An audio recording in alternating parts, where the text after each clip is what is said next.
The arrival of artificial intelligence. Justin Reich is the principal investigator.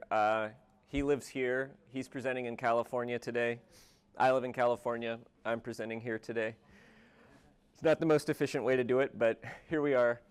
I'm a journalist by background, so Justin is the social scientist, the researcher, the educational technologist. But it turns out there's a lot of overlap between qualitative research and journalism.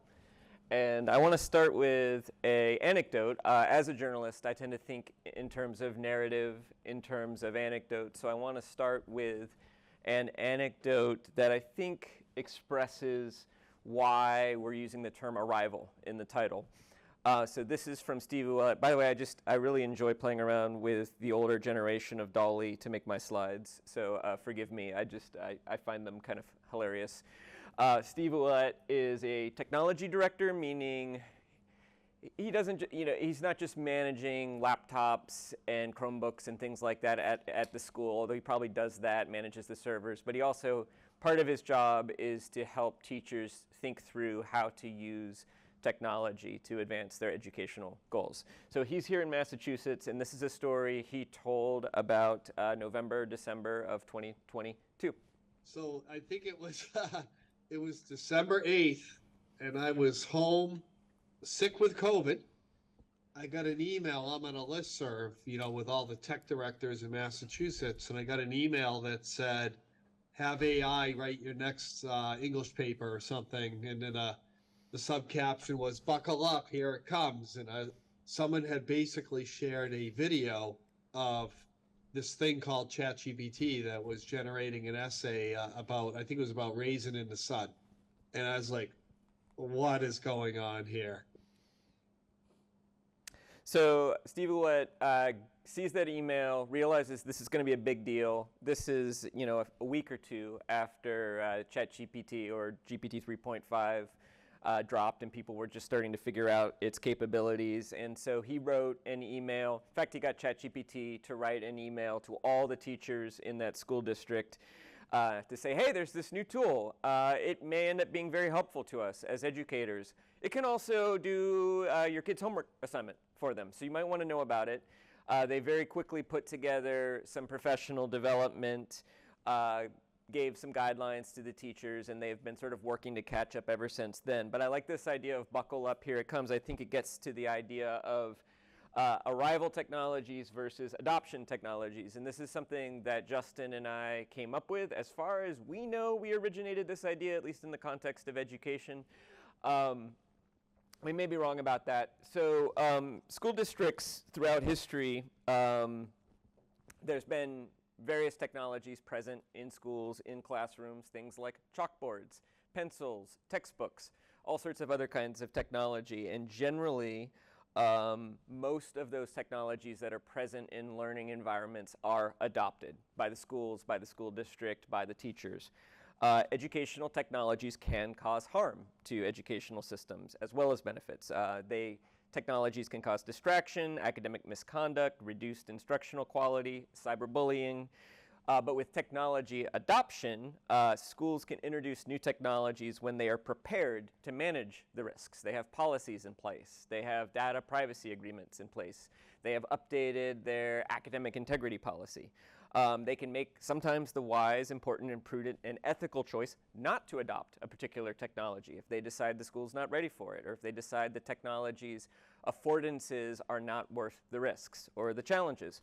But in the case of arrival technologies, they bypass the planning, the assessment, the policy making, the professional learning, and they crash the party. They show up. And in the case of something like ChatGPT, the students have access to it irrespective of any policy that the school district is going to put in place. They might try to ban it at the server, but kids with laptops will have access to it at home. Also, students are pretty good at getting around bans. They can figure out how to use things like VPNs. Maybe they have a phone. Maybe they have two phones where they can access ChatGPT. So it's very, very hard to ban the technology. Pocket calculators, a kind of canonical arrival technology, Cliff Notes or Spark Notes, the books that students use to bypass the learning and the thinking their teachers want them to engage in. Smartphones arguably are something of an arrival technology, and actually many school districts right now are in the process of thinking about whether they need to restrict mobile phones. So we wanted to understand how teachers are experiencing all of this, and also students. And actually we started with a grant from the Spencer Foundation in Chicago, and then the SERC grant really allowed us to expand what we were doing, to diversify our cohort, to diversify geographically. So we talked to, I think, 85-ish. We're always doing a couple more interviews. I think we did a few more this week. Teachers, about 40 students. We didn't want to just ask them, hey, what do you think about ChatGPT? Is it making your life great? Is it making your life terrible? We wanted to understand what was top of mind for them before introducing the concept of AI. So, what's your school like? What's your job like? What's going on? What are your top challenges right now? Sometimes they would bring up AI, ChatGPT in this list. Sometimes they wouldn't.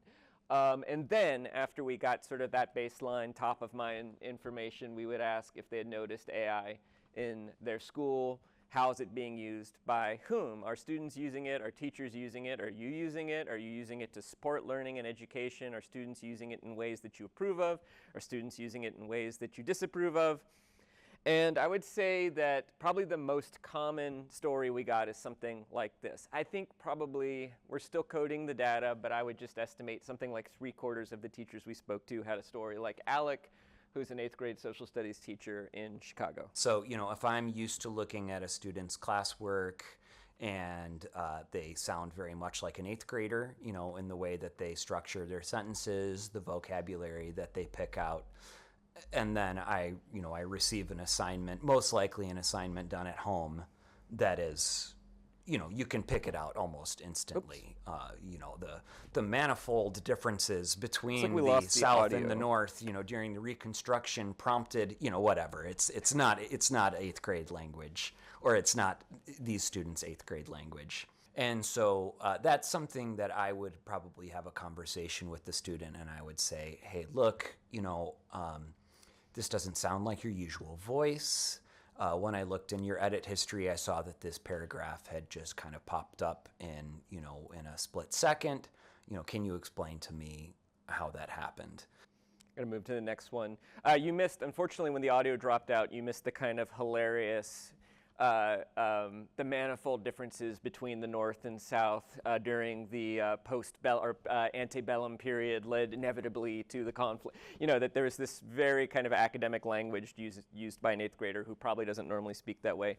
We got a lot of stories like that. I think most teachers in K-12 schools have experienced something like that. We also got a lot of stories like that from students, some of whom they were on different sides of sometimes they're talking about what they're doing, sometimes they're talking about what their fellow students are doing, sometimes they're concerned about it, sometimes they're excited to have a new tool that allows them to get their homework done quickly so they can go hang out with their friends. We also heard some stories like this one. This is Eric Timmons, and he'll start by talking about the challenge of generating discussion questions and other kind of curriculum for his students who are film students. So he's often getting them to watch movies and or read things that aren't in the textbooks, and he wants them to engage in certain kinds of discussions. I'll be honest, as a teacher, there's sometimes a feeling of well, you know what, I'm not a curriculum designer. Should I be going and doing all of this work for free, But at the end of the day, it's not going to happen. So I have to do it, right? Right.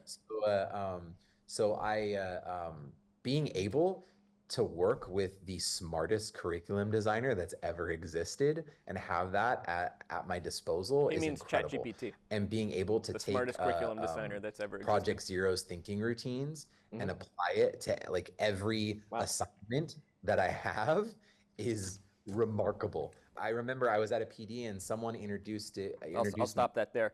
One thing I'll say about Eric Timmons, and I think this is a general observation, I think that somebody like him is able to use ChatGPT effectively to design discussion questions for his students because he already knows how to do that. He already has that domain knowledge. That's just an aside, but that's another pattern we've noticed. And from the students, this is probably the most extreme story, but I find it kind of amusing. Woody is an 8th grader in the Northeast. We talked to him about a year ago. I think he's in 9th grade now.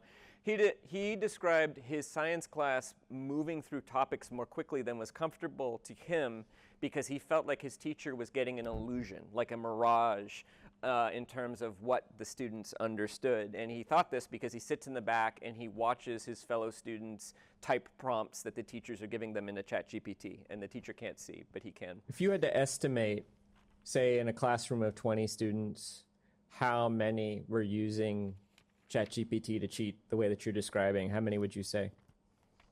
Okay, so I'd say that there's 10 people in that class using it for everything, like cheating on the whole paper's AI.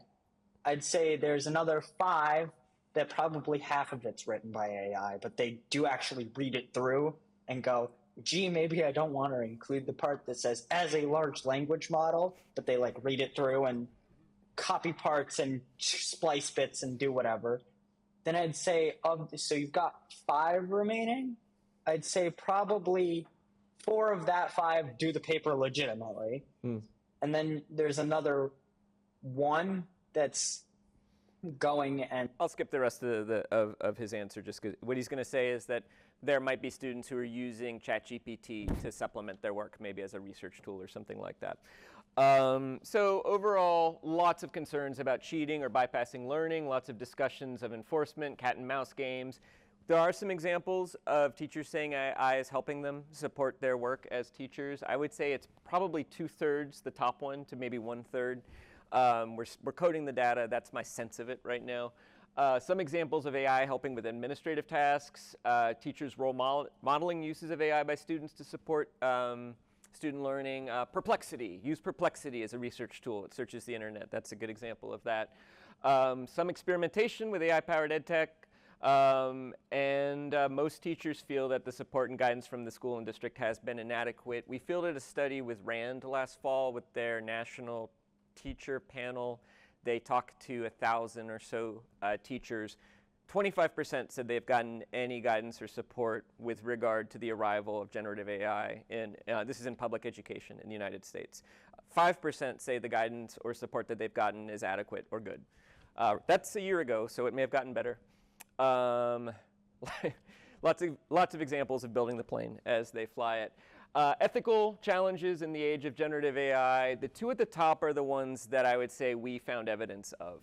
Students bypassing learning. The teacher has designed a activity, homework, you name it, something like that for the students in order to get them to think in a certain way so they will learn, and they use AI to bypass that thinking. How big of a problem is this? We're not really sure. There's been some disputes on it. I can talk about the Stanford study and what the latest research shows. We don't know. Seems like it's a problem. Teachers think it's a problem. Students think it's a problem. False accusations, harsher discipline. I have a slide I'll share about that. Students who might present as less academic to their teacher are less likely to be trusted or more likely to be accused of using AI to get schoolwork done. And that can have consequences. Another ethical issue, are the students who are using AI actually getting better grades? What if that's the case, what does that teach our youth? Sorry I didn't word this in more researchy phrase, but we're already starting to see crappy AI for poor kids. We're already starting to see differentiation between the models that we pay for and the models that we get for free. So if AI is in fact going to be useful for students and for teachers, who's going to get the good models and who's going to get the free models? AI replacing human instruction, we're not seeing that yet, although people are talking about it. I'm going to skip this because I'm running out of time. Black teens are more than twice as likely as white or Latino teens to say that teachers flagged their schoolwork as being created by generative AI when it was not.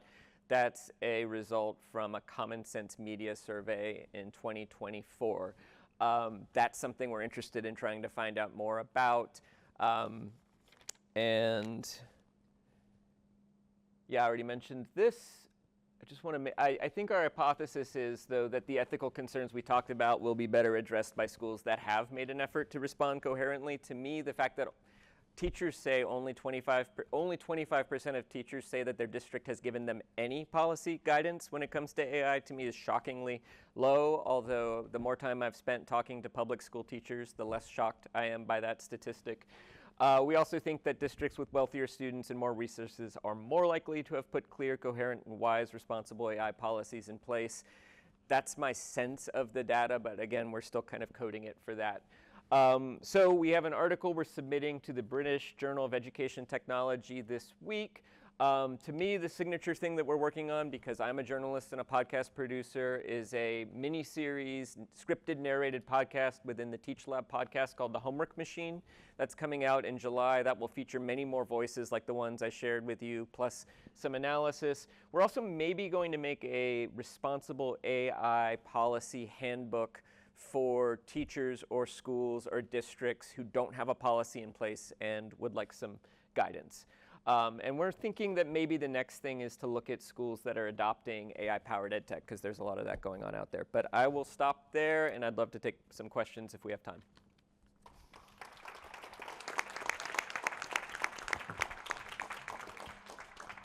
Thank you, Jesse. There is absolutely time for questions.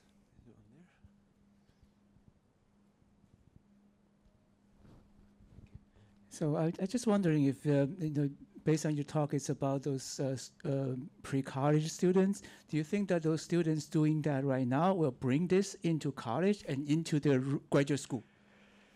My understanding, talking to college professors, is there's quite a bit of bypassing learning that is happening at the college level. Justin thinks, so if we have ChatGPT is released, GPT 3.5 in December 2022, that we might notice something when when students who have spent their entire 4 years of high school relying on ChatGPT to do, say, writing assignments and that sort of thing show up in higher ed, that we might notice. It'll be anecdotal because we don't necessarily test these things, but we might just notice some real diminished capacity for reading and writing. Students have expressed to me that they're worried about that possibility. I talked with a student who said that she's been relying on ChatGPT to do a lot of her essay writing for the last 2 or 3 years, and she's nervous. She likes writing, she likes reading, and she's nervous that she's relying on it too much and she's losing her ability. But we're not really paying attention to what's happening in higher ed, so anything I know about that is anecdotal. But from what I understand, it's something that professors are aware of. I want to ask about, thank you for this wonderful talk. I want to ask about a possible positive effect of AI from the student side, which is kind of an always available, very patient tutor that you can ask questions of. Did you hear any of that coming out of your student interviews, that they felt more comfortable asking the AI questions, or that they didn't need a tutor, or their parents didn't hire a tutor, or anything like that? I think there are stories about that, and I think I mentioned this idea of researching the schools adopting AI-powered ed tech. My sense right now, this is just a hypothesis, but from talking both to students and from talking to some teachers who are experimenting with AI to support the work they're doing, that the most innovative examples of teachers or students, but students using AI to support their learning, those are not happening with these companies that are creating purpose-built AI-powered ed tech like Conmigo, Magic School, or School AI. It's students who have gotten very comfortable and familiar with ChatGPT, playing around with ChatGPT and prompting it to be the kind of tutor that they want in that particular moment. So I've talked with a lot of students who talk about using it to prep, study for tests, practice writing essays, that sort of thing. There's a great story from a young woman, I think a 12th grader, who described herself as dyslexic, who got a writing assignment that she found very intimidating and challenging. And she went to her teacher, who she had a very trusting relationship with, and say, look, can I use ChatGPT to get some ideas for this? I'll do the writing, but I'm stuck and I'm kind of intimidated by getting started. And they had a discussion, and together they came up with a protocol where she could use ChatGPT to kind of help her break the ice of the project that she felt intimidated by, but he still felt like he was getting his learning goals across in terms of how she did that assignment. I thought that was a great story. I also thought what was kind of powerful and important about that is the social dimension to it. She told me she probably wouldn't have asked that teacher that question if she didn't already have a pretty good relationship, a trusting relationship with him too.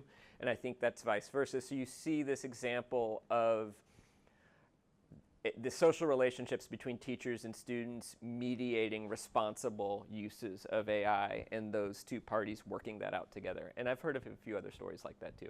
I mean, I think there's tremendous potential for positive use of AI in education, and many teachers think so too. I mean, if you get anything from the talk, it's that this technology, which is quite disruptive, hit very suddenly, and schools do not adapt very quickly, and they weren't necessarily prepared, and that's where a lot of the harm comes from.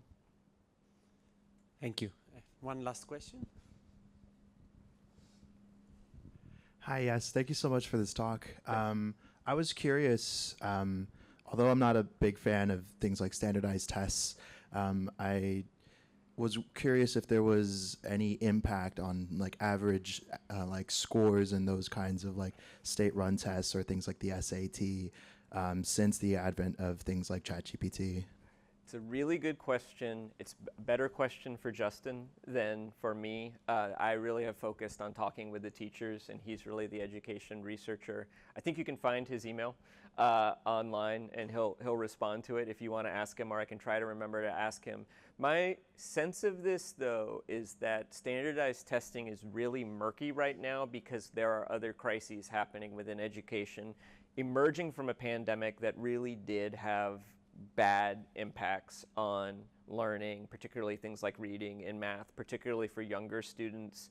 Who, if you think about a 3-year-old trying to learn reading and math over Zoom, that's particularly challenging. Maybe 11th grader, sorry, not 3-year-old, a 3rd grader. It would be very hard for a 3-year-old.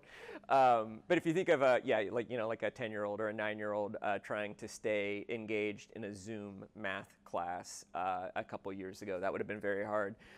So that's a complicated factor. I do think we've seen scores drop in the last few years, but it's hard to know if that's pandemic. We also are in the middle of a attendance crisis in schools right now too. And schools, our public schools in particular, are just generally beleaguered. Teacher burnout has never been higher. So it's kind of hard to figure out, well, what's AI? What's one of these other historical factors? Thank you very Good much. question, though. Great, Great, that's thanks. great.